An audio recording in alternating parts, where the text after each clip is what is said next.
history of the Irish Premature Babies Charity, the women behind setting up the charity and the support that they offer each other on a daily basis, the huge amount of effort that goes into fundraising, everything from rock concerts to motorbike tours right around Ireland. But most importantly, we're going to talk about the work that goes on in the natal intensive care units.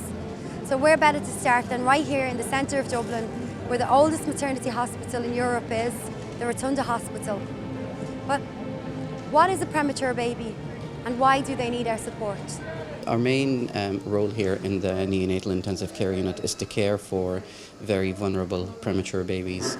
Often those babies would be at what we call as the limits of viability, where they are extremely premature, only 24, 25, 26 weeks gestation, meaning that they're kind of been out after about 6 months of pregnancy.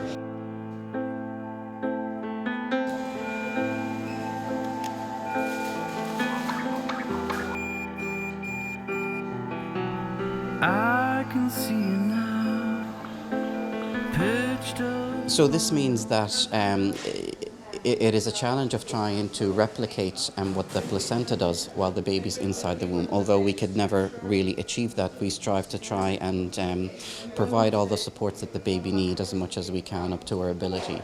So we have to support the baby's breathing because the lungs are premature, and that often requires having a tube being passed down into the airway to support the baby's breathing.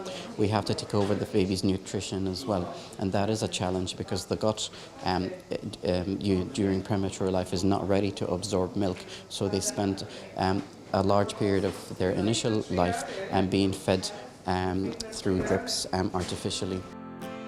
Words cannot explain how much you mean to me. A high-risk baby is either a very premature baby who's born too soon, or a baby with a congenital anomaly that needs surgery, or a baby who's very unexpectedly sick at delivery and needs a lot of support to keep them breathing and alive. Normal pregnancy is 9 months, or 40 weeks is what we would say, and if a baby is born less than 36 weeks, technically they're premature. But the babies we worry the most about are those born then less than 32 weeks, and especially less than 28 weeks. We have babies who deliver as young as 24 weeks gestation and up to term. And the chances of survival for a baby who's born extremely premature at 24 weeks is approximately about 50 to 60%. And as their gestation increases, their chance of survival increases. And when they reach about 28 weeks, when a baby is born at 28 weeks gestation, they would generally have about an 80 to 90% survival rate. So our statistics are really good compared to other centres both in Ireland and in Western Europe.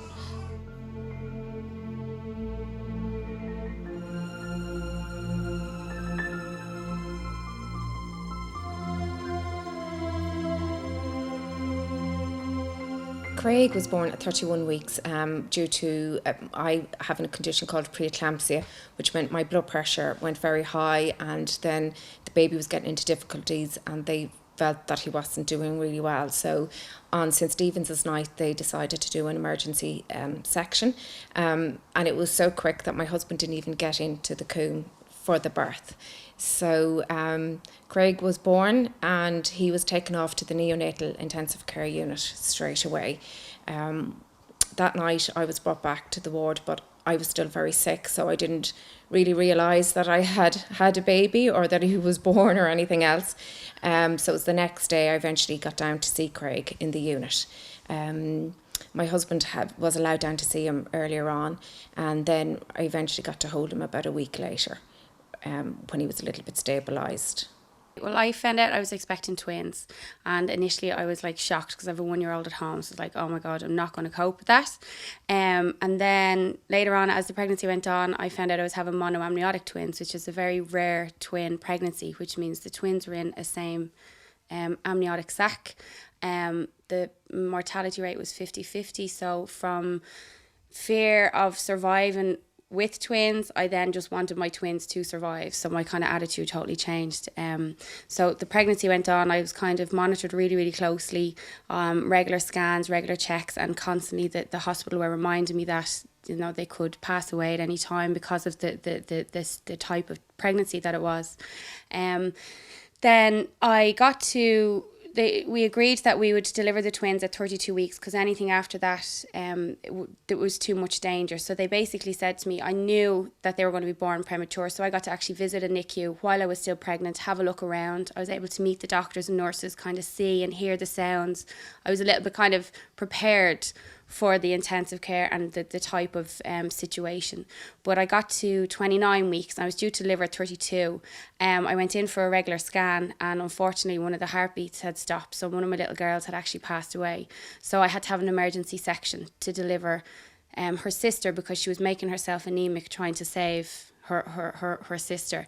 So the decision was made with a number of consultants that we deliver the twins, and I had an emergency section, and from my first pregnancy it was perfect. I was never sick. I delivered naturally, just a bit of gas and air, not a bother, to this kind of clinical rushed. It was just so different, and it was just I took me a while to kind of actually remember it all, for it all to sink in, because it happened so quickly. But they delivered the girls, and Emily was left with us straight away. We got to, they cleaned her and they gave her to us, so we were able to hold her straight away. But I heard Heidi cry for a couple of seconds and then she was gone straight to NICU. But they had kind of given us an idea that they would be taking her away straight away because she was 29 weeks, so she needed to have vitamins and be prepped and everything for NICU immediately. So my husband and I were, I think initially it was just shock because we kind of resounded to the fact that we were actually going to get to the 32 weeks, and our two little girls, they were so strong and they were doing so well. So we really kind of were in shock. We couldn't believe that we didn't get to the end, the finish line. So the next couple of days, it was 24 hours before I actually got to see Heidi, but I knew what she looked like because I had Emily there, and they were identical twins, identical, like you could not tell them apart. So even though Emily was asleep in our arms, we kind of knew what Heidi looked like, and it was bittersweet. Words cannot explain how much you mean to me. Lily was 28 weeks to the day when she was born, and she was 690 grams. She was smaller than a regular 28-week baby. She was about the size of 24, 25 weeker. I didn't actually see her because she was an emergency section, so her dad had to go upstairs to the NICU to her because she's taken straight away. She had to be ventilated. She was tiny, but when she was born, she went straight up, so they took photographs of her, but her dad has her first photographs, and because she couldn't regulate her body temperature, she's put into a sandwich bag.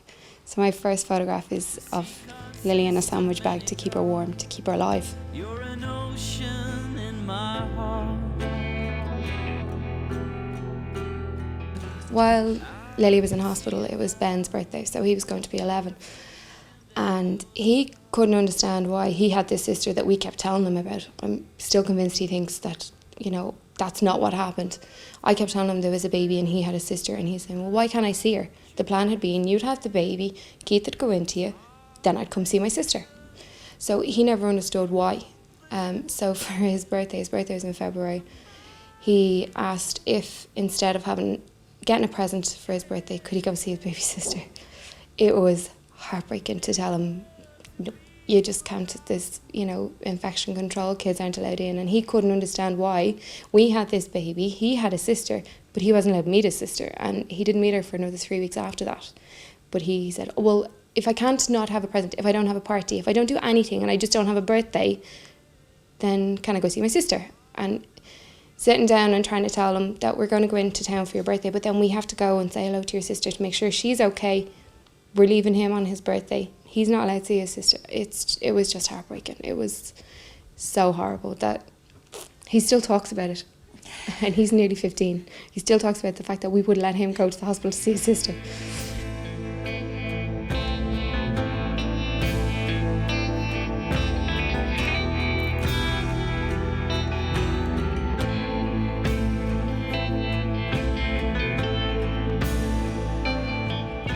One of the most important fundraising events is the annual Ride Out for PREMS, and it starts every single year at the RDS Dublin.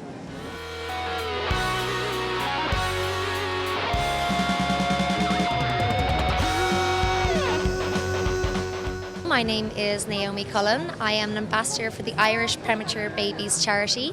I am an ambassador now for just over a year. I'm very excited and very honoured to be one.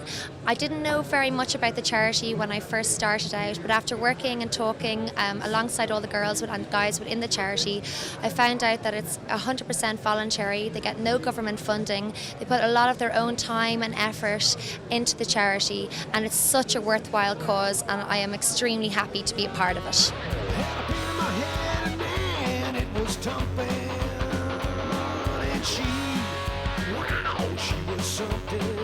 My husband and I are here today because we're the parents of a premature baby, and my husband John has taken part in the ride out for PREMS. Our baby Billy was born on 13th of December 2011, 24-weeker, so he spent 15 weeks in the hospital. I suppose we went through all the roller coaster ride of wondering was he going to make it, then when he did make it, just being so happy to have him home, and we found out about the Irish Premature Babies charity and the support that they gave and the information. So we're happy to take part in it and raise money and be there to give support to other parents that have been through the same situation. So we have Billy here with us today as well, and hopefully we'll go and meet the group during the bike ride as well. And he's 14 and a half months now and doing really, really well, so we're really happy and really proud. John really enjoyed the ride out classroom, meeting other parents that have been in the same situation and getting to talk to people in the hospitals and getting to see where the money raised went to as well, and being able to fundraise and being able to give something back. Having been through it ourselves and feeling that we could give something back at the end. So he really enjoyed it, and he's really looking forward to taking part again this year. Pat Courtney from Radio Nova. Why are Radio Nova so heavily involved with the Irish Premature Babies charity, and why is it they help out so much with the bike tour around Ireland? I think it's the energy. Like, I love the energy of the people involved and their attitude and their lightheartedness about a very serious subject, you know. And I mean, today too, they've actually bought incubators which have kept premature babies alive, and that affects. It's not just the baby; it's families as well. Absolutely. You know? And what work do Radio Nova do to help support the charity? How do they help out? Work? How does this work?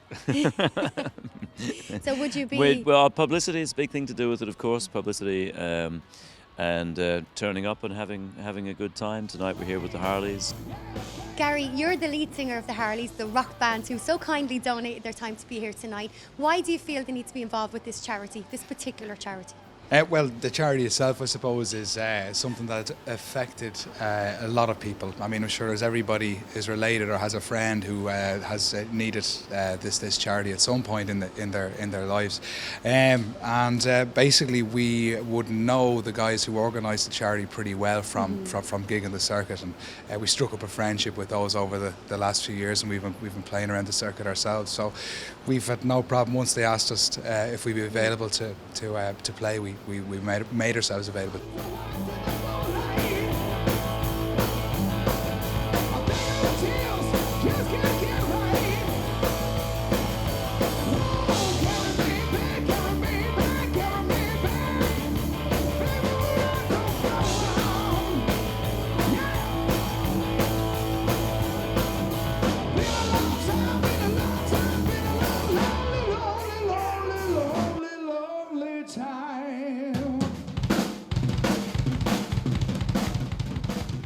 Bob, you're a very important part of the fundraising team here for the Irish Premature Babies. What's your story and why are you so involved in this charity?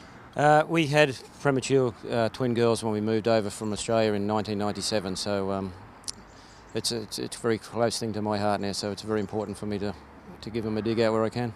Absolutely. And this year you're going on the Ride Out for PREMS bike tour around Ireland. This year we're going again, yeah, I can't wait. So you are officially a Prem warrior. I am what's known as a Prem warrior.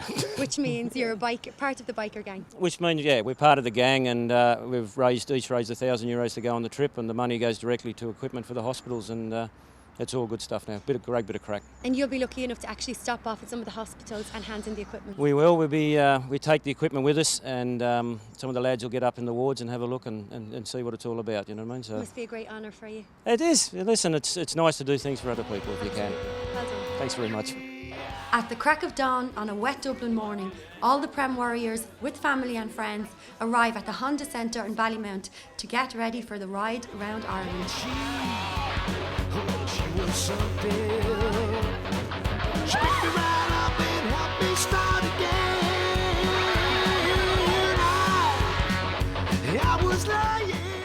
Before they hit the road, riders are briefed on all safety aspects of the trip and then split into their teams and introduced to their road captains, who explains the route, riding formations and exactly what to expect over the next 4 days.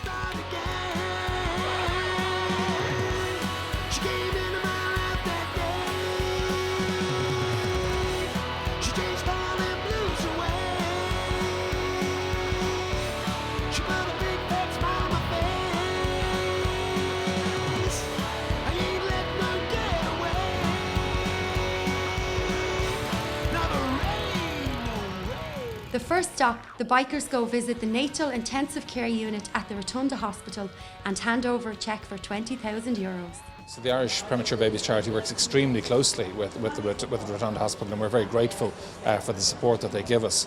Unfortunately, with the current economic climate and the downturn, general downturn, the budget allocation that we get from the HSE doesn't go anywhere close to providing the sort of funds that we need to look after these very, very premature babies. So all the support that we get from the Irish Premature Babies Charity is hugely gratefully received.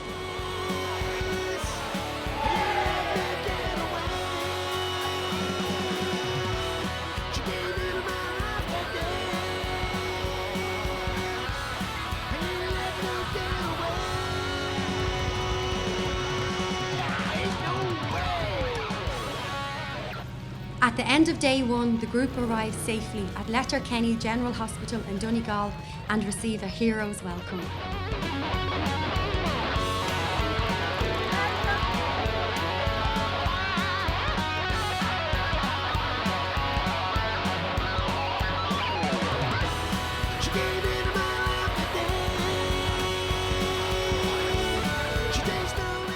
Well, this last 3 years the bikers have done their charity run throughout the country and visited the hospital here in Donegal in Letterkenny.